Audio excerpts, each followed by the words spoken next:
Welcome to my channel. Telangana రాష్ట్రంలో సర్పంచ్ ఎన్నికల notification వచ్చేసి ఫిబ్రవరి 15వ తారీఖు అని చెప్పి మనకు రెవెన్యూ శాఖ మంత్రి పొంగులేటి శ్రీనివాసరెడ్డి గారు అయితే చెప్పడం జరిగింది.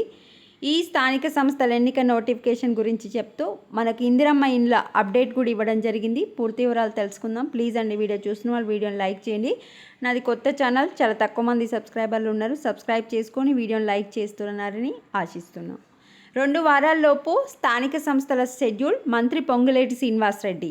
ఇక్కడ చూడండి, ఇందిరమ్మ ఇండ్లను పూర్తిగా అర్హులకే కేటాయిస్తామని ఎవరు అధైర్యపడొద్దన్నారు. అధికారం ఉంది కదా అని ఎవరికి పడితే వారికి ఇచ్చే పరిస్థితి లేదని పేర్కొన్నారు.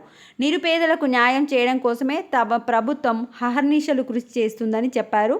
ఎన్నికల షెడ్యూల్ రాబోతున్న తరుణంలో అర్హులకు అన్యాయం జరగకుండా చూడాలని జాబితాపై ఎమ్మెల్యే స్థాయిలో సరిచూసుకోవాలన్నారు. సో మనకు ఫిబ్రవరి 15 లోపే పంచాయతీ ఎన్నికల నోటిఫికేషన్ అయితే వస్తుంది. ఇప్పుడు ఎన్నికల నోటిఫికేషను ప్రజెంట్ అయితే ఎమ్మెల్సీ నోటిఫికేషన్ ఈరోజు వస్తుంది. సో ఎమ్మెల్సీ ఎన్నికల కోడ్, పంచాయతీ ఎన్నికల కోడ్ ఉంది కనుక కొంచెం ఇందిరమ్మ ఇండ్లు ఇవ్వడం అయితే లేట్ అయ్యే అవకాశాలు కనిపిస్తున్నాయి. లేట్ అయినా సరే కానీ అందరికీ చెక్ చేసి అర్హులకే ఇస్తామని చెప్పి గవర్నమెంట్ చెప్తుంది. ఇక్కడ కూడా అదే ఇచ్చారు చూడండి. ఇందిరమ్మ ఇండ్ల విషయంలో జాగ్రత్తగా వహించాలని, అర్హులందరికీ ఇండ్లు అందేలా చూడాలన్నారు.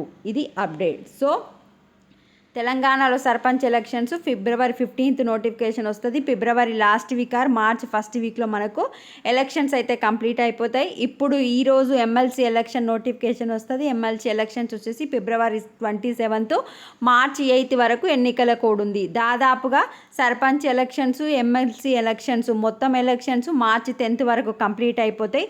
ఒకవేళ ఎమ్మెల్సీ ఎన్నికల కోడ్ ఉందని చెప్పి మనకి ఇప్పుడు ఇందిరమ్మ ఇల్లు, ఇందిరమ్మ ఆత్మీయ భరోసా, రైతు భరోసా ఇవన్నీ స్కీమ్స్ ఆగిపోతే మాత్రం మార్చ్ 10th తర్వాతనే మనకు ఈ పథకాలన్నీ స్టార్ట్ అయ్యే అవకాశం ఉంటుంది. ఏ రాష్ట్రంలో అయినా ఎమ్మెల్సీ ఎలక్షన్ కోడ్ ఉన్నప్పుడు, ఏ ఎలక్షన్ కోడ్ ఉన్నా కూడా డైరెక్ట్గా కానీ ఇండైరెక్ట్గా కానీ ఉచిత పథకాలు గవర్నమెంట్ ఇవ్వకూడదు. ఎందుకంటే అలా ఇస్తే ఓటర్స్ని ప్రభావితం చేస్తున్నట్లు అవుతుంది కనుక గవర్నమెంట్ ఉచిత పథకాలు, ఫ్రీగా డబ్బు పంచి పెట్టడము, స్కీమ్స్ స్టార్ట్ చేయడము, మిమ్మల్ని డైరెక్ట్గా కలవడం అట్లాంటిది చేయకూడదు.